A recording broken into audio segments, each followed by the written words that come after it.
Just a few notes on Alphonso Lingis' The Imperative. I think one of the fundamental things to understand in entering this is that Lingis is upending a basic structure in our thinking, and it's in fact encoded even in our language, so very basic technology like language, which is the subject-verb-object relationship. So in a sentence like Jane hits the ball, there's the subject who's actively doing something, hitting, Jane's hitting, and then this passive object, the ball. Instead, what he wants to do is to say, we're not apprehending the world and making objects of stuff that's out there. Instead, things have their own vibrancy, and that we're responding to a call that they give out. And so in that way, he's upending this very basic structure. Fundamentally, Lingis insists upon the radicality of sensation. So what do I mean by that? It's basically that normally, again, we think of ourselves as we feel things in the world. We gather data from the world through our senses. We sense or feel things. Instead, he's reversing that and saying that all of the world is a field of sensation. Everything is sensation, and we step into that. In fact, we're already in it, and he's helping call us to an awareness of the fact that sensation is all around us, and we are exposing ourselves to it. And that's what it means to be human and to respond to things. Another way into the imperative is to understand that Lingis translated Merleau-Ponty and Manuel Levinas. So from Merleau-Ponty, one of the fundamental things he gets is the notion of the flesh of the world. In Merleau-Ponty, the flesh of the world is the notion that the space between us, or the space between us and things, is thick. So it's not a vacuum, or it's not a negative that separates us. It's, in fact, the very mode by which we communicate. It's how voice is carried, and it's how light is carried across space. So the world is thick. What linguists will do with that is say, well, we're enveloped in sensation, or what he'll call involution. We're involved in the world, involuted. From Levinas, there's the notion of face or faciality. And I think to some degree, where for Levinas, face is an ethical relationship. To have face is someone who can have an ethical relationship with us. So other humans are capable of an ethical relationship, so they have face. For Lingis, things don't have face, but they have something that asks us to respond to them.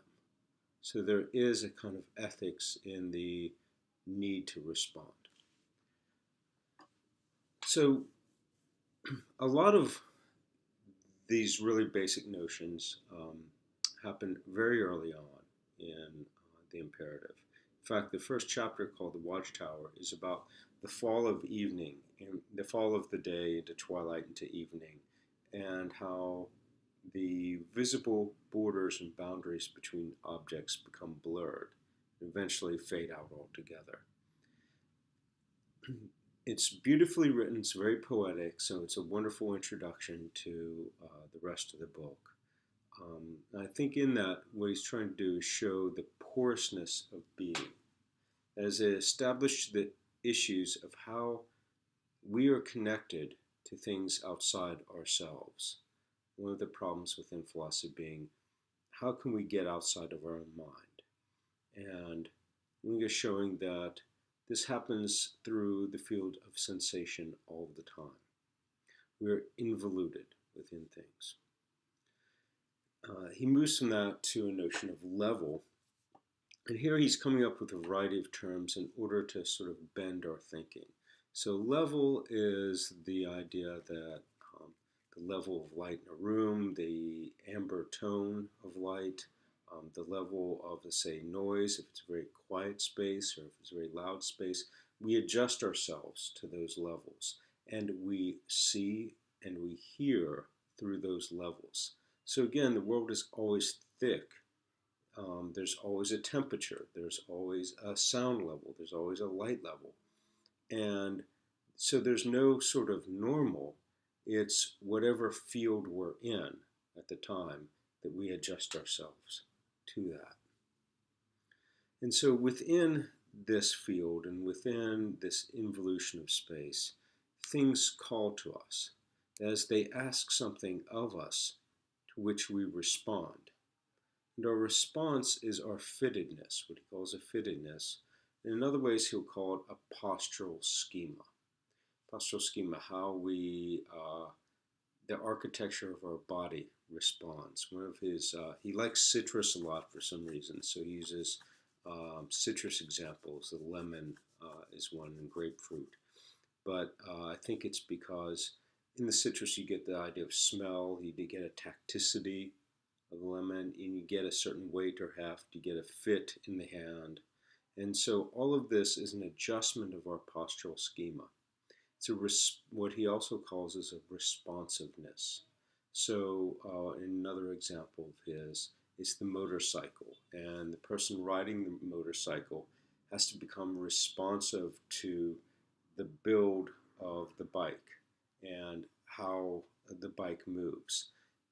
In some ways, it reminds me of Deleuzian becoming, in the sense that we shift our sense of self according to the to our surroundings and according to what we're hooked up to. What Deleuze would say is our assemblages, how we're connected to things, and so that changes our postural schema. In some ways, you might think of it as creating a whole ecology, and through this ecology, finding an orientation through different objects. Another way of thinking of things is that everything is in the interrogative mode. So everything is asking questions of its surrounding. And what we do in responding is respond to that interrogative mode, respond to how things question its world, respond to how it might play with the idea of light, or an example of roses are brought into a hospital room, and the redness changes the tonality. So the redness has asked something of the room, and the room has asked something of the roses, and they respond through changing a tonality, changing colors, and so changing a mood and changing levels within the field of that hospital room. Now, in other ways, the imperative relates to Heidegger's call. Now, for Heidegger, the call is being, but for Lingis, the call is from beings. That is, it's much more immersive and immanent. Things are not equipment, they're not tools, but we have a relationship to them. What he calls furniture. Then he uses other terms like home and homelessness. So we're not ever fully at home in the world. We're always questioning and placed in relation to an orientation to things. And this further creates a sense of an ecology. Finally, very briefly, I'd just like to say that obviously with a title like The Imperative, he is responding to Kant. And he does mention Kant, Immanuel Kant, some in the text, particularly the latter section.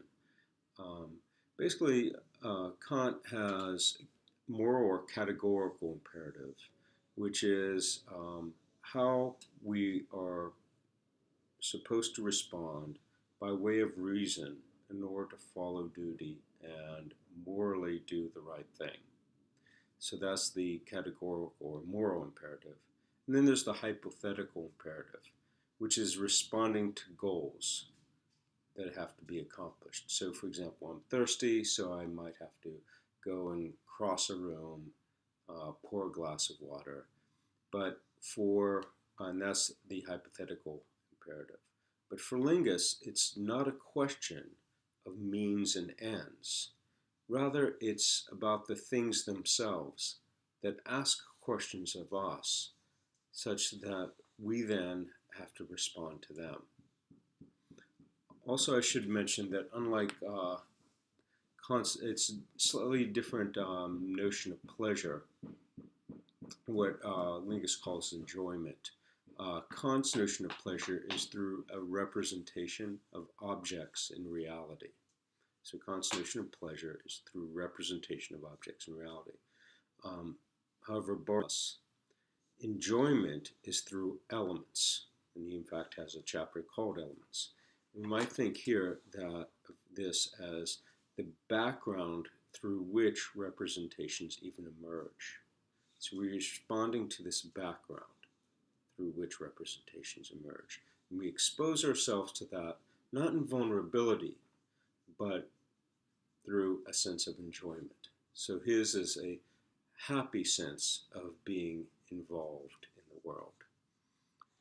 With those basic notes, hopefully this will give you some sense of Lingis's The Imperative. It's a very sort of joyful and poetic read, and I think if you take it on those terms, it makes it really worthwhile.